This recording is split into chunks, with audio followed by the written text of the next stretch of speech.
This is really shocking to me because it seems as if the past month I've been on this wild crusade saying that the Golden State Warriors are making a huge mistake trotting Steph Curry back into the lineup this early. They're giving up a plethora of great opportunity for themselves by making Steph Curry come back too soon, and they're risking so much by allowing Steph Curry to come back so soon. And then it looks like they did a complete 180, and it's as if they watched a couple of my YouTube videos or something and they decided to change their minds. But guys, before I get to this analysis about Steph Curry's injury, I like to thank this video's sponsor, and that's Raycon. This video is sponsored and brought to you by Raycon, which is a company that was co-founded by Ray J and is adored by celebrities like Snoop Dogg and Cardi B and J.R. Smith. Bro, do you think J.R. Smith has bad taste in anything? Well, let me tell you why I personally prefer Raycons over any other wireless earbud on the market.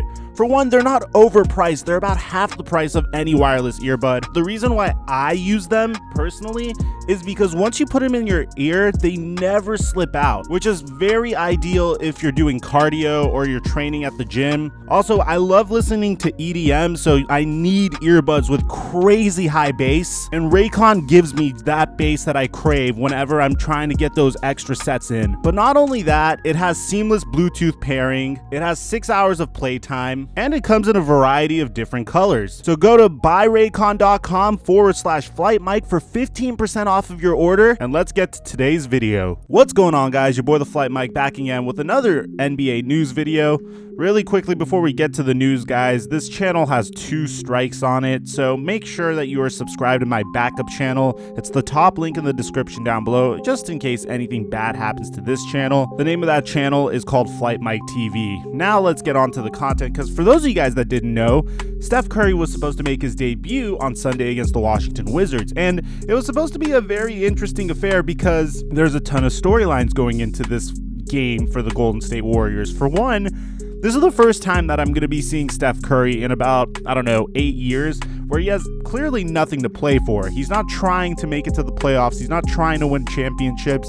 And for once, we get to see Steph Curry as a sort of underdog. He's coming back from a broken left hand that he injured all the way back in October 30th. As time went forward and Steph Curry was recovering from that broken hand, there was this one magical date that the Golden State Warriors and Steph Curry gave us for his return.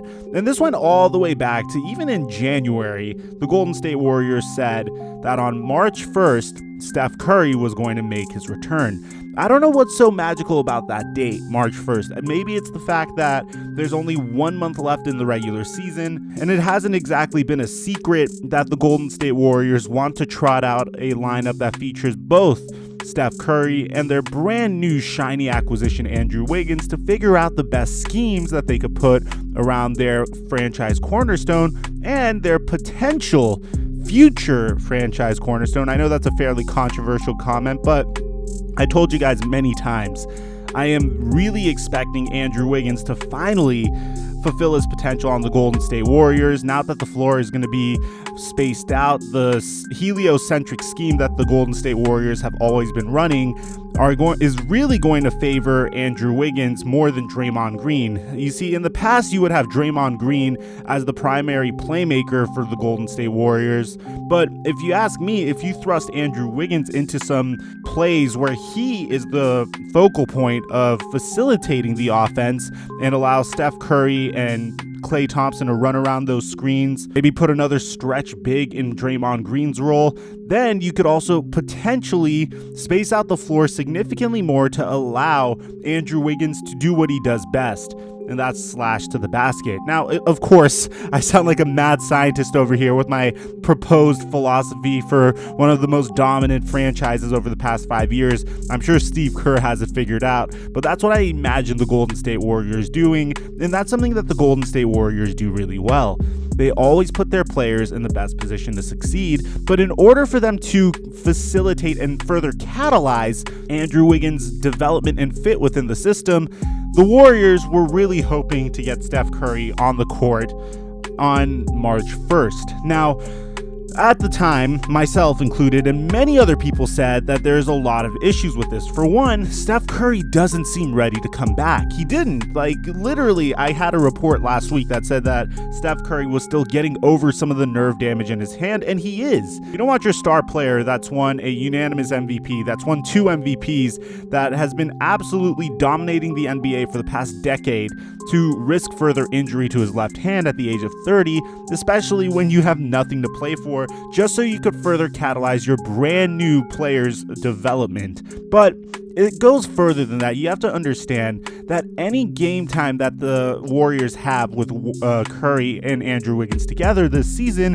results in additional film that the Warriors could study over the offseason, which could pretty much accelerate the growth of the Golden State Warriors by months. I'm talking about months. I'm saying if Steph Curry was able to play this season at all, that could equate to a Golden State Warriors team playing 4 months of games together next season, because they won't have to figure it out as much because they'll have something to base their new scheme off of. Now, of course, Steph Curry understands this, Steve Kerr understands this, and more importantly, Steph Curry seems to understand that he should not play tomorrow. Now, you have to understand, this is a guy that said multiple times that he doesn't care about the Warriors' lottery odds, he just wants to play. And of course, it's got to be very frustrating when you've gone to 5 straight NBA finals, and now this year you can't even make it into the NBA playoffs. It's something that LeBron James had to deal with last year, although he went to more NBA finals than just 5. And you could tell that the additional time off is starting to really drive Steph Curry crazy. So Steve Kerr actually went ahead and had to approach Steph Curry with the news that he is not playing tomorrow. And this was Steph Curry's reaction, according to Steve Kerr, via Anthony Slater of The Athletic. Steve Kerr said that Steph Curry was not thrilled about this information, but Steph is always very rational and very easy to speak with. He put up a little fight, but also understood why we wanted to take precaution, Steve Kerr said via The Athletic. Now, you have to understand, guys, there's a bunch of new questions that surface. One, is Steph Curry going to even play at all this season? 2, should Steph Curry even play at all this season?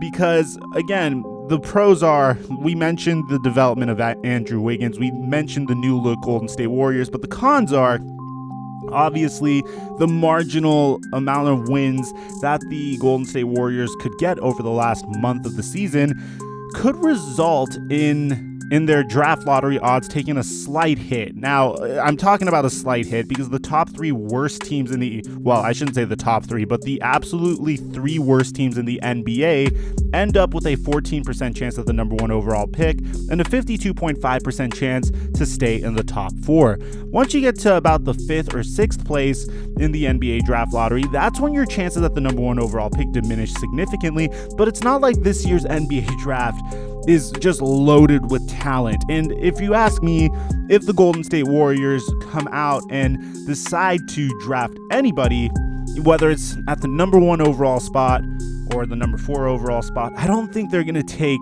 a player based off of him being the most talented player. I don't think the number 1 overall pick is going to be LaMelo Ball or Anthony Edwards if it goes to the Golden State Warriors. I think it's probably more likely going to be a player like James Wiseman. By the way, I took a lot of your guys' advice and suggestions. My mock draft is going to be coming out either tomorrow or the day after, so turn on notifications and be on the lookout for that because I got your request for that. But I digress, guys, because look, at the end of the day, I am making a prediction now, and for the most part, I think I've been very good at predicting this entire saga. I predict that Steph Curry isn't going to play at all this season. I don't think the risk is worth it. I think that Curry and Andrew Wiggins could get into the gym this offseason and try to work something out. I think even if they get floor time together, you have to account for the fact that Klay Thompson isn't going to be on the floor and the fact that this team is going to look significantly different next year as well. So if you ask me, I don't think Steph Curry is going to come back at all this season. But of course, you know the Warriors are going to do what they can to get him on the floor.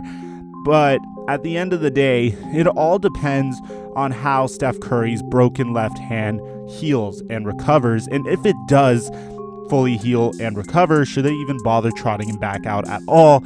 At that point, you might as well take the extra months to further rehabilitate your hand to the best of your ability, and then hopefully next season you're ready to make another run.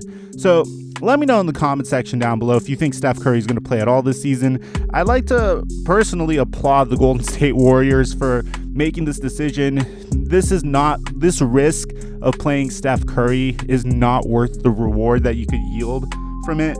It's not worth playing some time with Andrew Wiggins, putting some additional seats in Chase Center, and just having your team captain back on the floor in return for potentially having him suffer further next season. I said this about Kyrie Irving, and I'm saying this about Steph Curry, but that's my opinion. Mike Mafia, let me know what you guys think in the comment section down below. By the way, if you made it to the end of this video, go to the description of this video. There's a good chance I'm streaming on Twitch right now, so click the link that says twitch.tv/FlightMike and come through, run some 2K, maybe run some Fortnite with your boy. I'm your boy FlightMike, and I'll catch you guys in the next upload.